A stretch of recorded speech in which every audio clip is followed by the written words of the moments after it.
gloves. Pangat na ng gloves ko eh, kaya bumili ako tig sa 50. Sikip na eh. Pag gumaganon ako, ganun lang eh. Oo nga, maliit yun eh. Pagka gaganon ako, ganun lang. Hindi sasaraas yung kamay ko.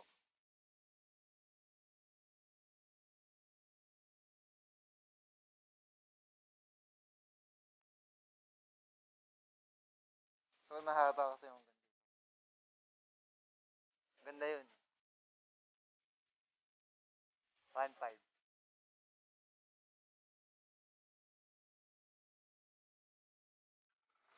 Hi guys, it's me, JR Navea.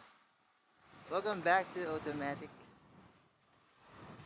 And yes, welcome back. Welcome back. Welcome back.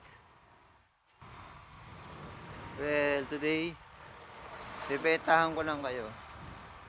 Hindi ng mga binibenta ko, pero ng motor. Sa mga car drivers dyan. I'm not sure kung meron talagang nanonood ng mga driver ng kotse, mga nakakotse. Hindi ko sigurado Pero baka sakali, ikaw, pwede mo sa kanya i-share to. Or itag mo siya, share mo sa Facebook, itag mo siya. Pwede ganun. We'll start right now.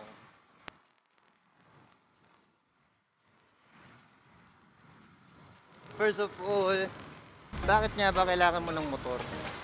Kayo, mga drivers or mga car drivers, um, for somehow you need a motorcycle. Why? Hindi naman sa lahat ng pagkakataon magkokotse ka lang. Syempre unang-una, paano kung mamimili ka lang naman ng let's say sa palengke, bibili ka naman ng pang-ulam nyo buong araw or pagkain nyo buong araw sa palengke. So you don't need to bring your car, diba? You don't need to bring your car or just bring a motorcycle, pwede na yun.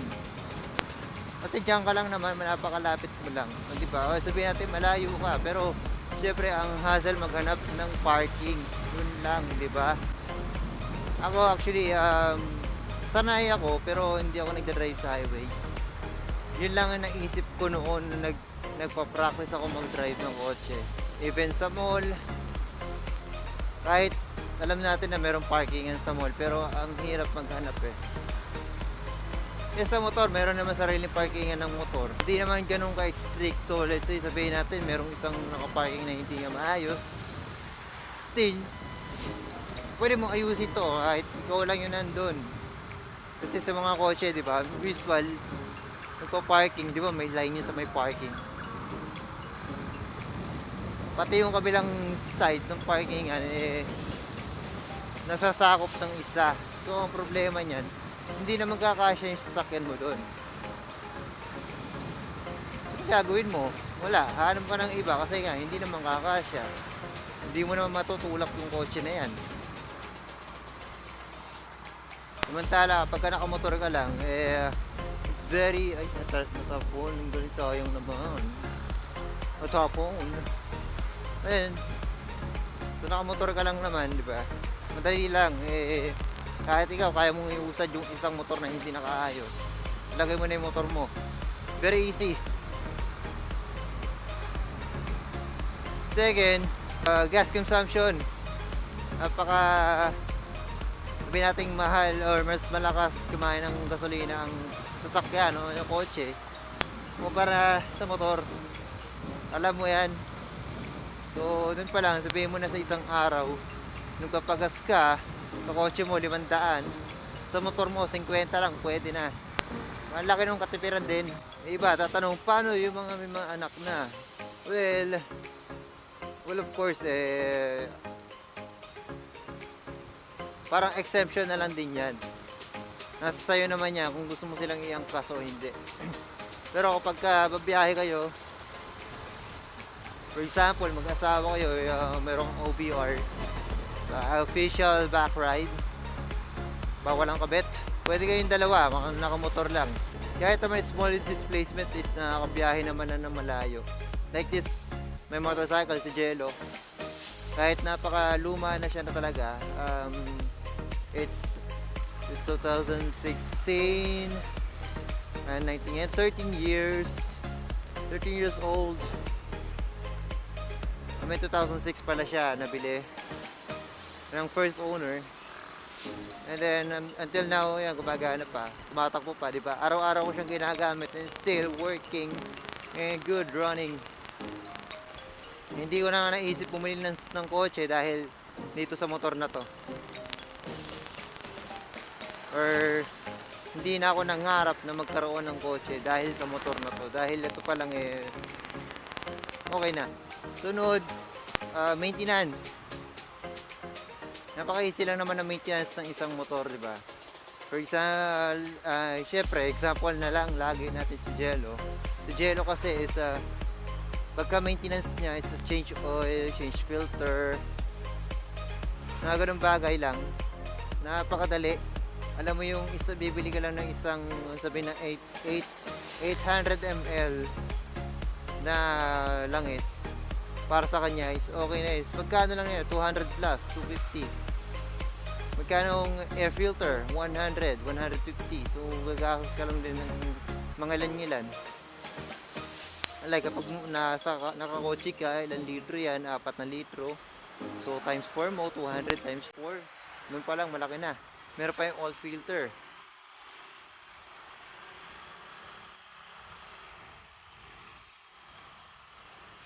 So buti ka rin ng 1,000. And then siguro isama mo na yung labor doon sa may change oil sa'yo. While sa motorcycle, pwedeng ikaw na magpalit nito. Kasi yun nga, napakadali lang. It's very very easy. Napakaraming tutorials naman sa YouTube. Dito sa YouTube, ng mga videos kung paano mag-change oil ng motor. So just search yung motor mo, kung anong klase yan, at how to change oil, blah blah blah blah. Ganun lang naman. Pilitan siya mag-off-road dahil naipit na siya. And lastly, maybe last, ng motor kasi, kumpara mo sa kotse, is very cheap. Let's say yung down payment mo sa kotse na 100,000. Down payment mo yan sa 400cc na motor. Like, merong Ninja 400. Di ba? Yung 100 mo, konti na lang gagawin yung monthly. Magiging monthly mo yan, konti na lang. So, nakapag highway ka na rin. Pastig ka pa sa highway, di ba? Ninja 400 yan eh. Ninja yan, ninja. And meron din naman, konting dagdag mo lang. Yung 100 mo, dagdagan mo lang din ng 50. May mga 400cc na ng 150 pesos. Kaya, why it's so traffic right now? Meron Dominar. How much is that? 170, 180, di ba? Merong Cafe Racer ang merong Cafe 400 ang Motor Star, which is nasa 150 lang. 400cc na rin. Sinong sasabing mahal ang motor? Yes, mahal ang motor kapag ka-branded talaga kinuha mo. Syempre, meron tayong mga BMW, Aprilia. So, this just depends on you. Kasi personal references mo yan. Kung mas gusto mo yung mamahalin, kung gusto mo yung branded, it's up to you. Pipili tayo ng motor. Nasa sa atin yun. And also this design din. Kung gusto mong maxi scooter, classic style, sport bike, nasa sayo yun. So isip-isip din, baka lahat ng mga nakakotse dyan or nagkakotse, o yung mga nagda-driver, mga driver ng kotse is magkaroon ng motor, eh makaluwag-luwag tayo sa kalsada, di ba? Isipin nyo yun, baka yung dati pumapasok ka, bumabiyahe ka gamit ang kotse mo, 4 na oras kasama traffic. Ngayon, baka 2 oras na lang kasama traffic. Think of that, it saves more time. Saves time. So, ayun lang. Announcement of the giveaway will be announced on first week of October, November, I'm sorry. First week ng November, nasa natin yung kung anong klaseng camera to. And bigyan ko na rin yan ng review